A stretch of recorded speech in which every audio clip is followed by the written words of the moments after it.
আমি শহীদ বায়েজিদ বুস্তামির ওয়াইফ।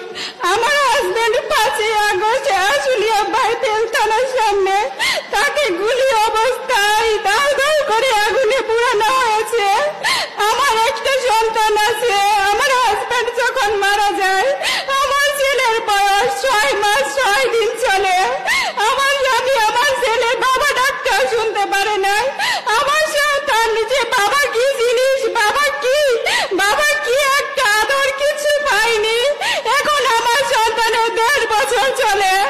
আমার সন্তান বাবা বাবা করে ডাকে, আমি তাকে সামনে এনে দিতে পারি না।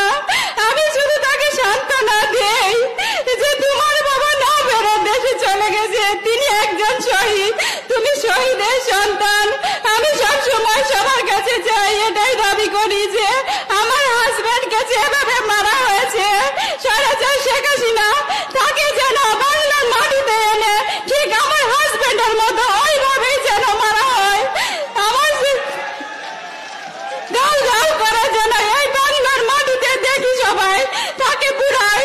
এরকম অবস্থায় হলে আবার যদি দেশে এরকম পরিস্থিতি হয়, আমি আমার এই মাসুম বাচ্চাকে নিয়ে মাঠে নামবো।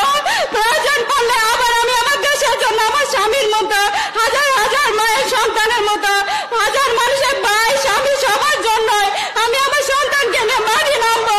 স্বৈরাচার শেখ হাসিনার বিচার চাই আমি। তার স্বৈরাচার দল, তার প্রতিনিধি, তার যে অনেক লোক আছে তাদের সবার বিচার চাই।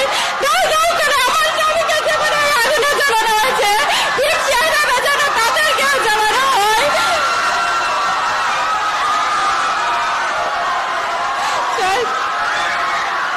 ডাক্তার সালাউদ্দিন ভাইকে অসংখ্য ধন্যবাদ, তিনি আমাদের পাশে ছিলেন সব সময়। আমি আর কিছু বলতে পারতেছি না। আসসালামু আলাইকুম।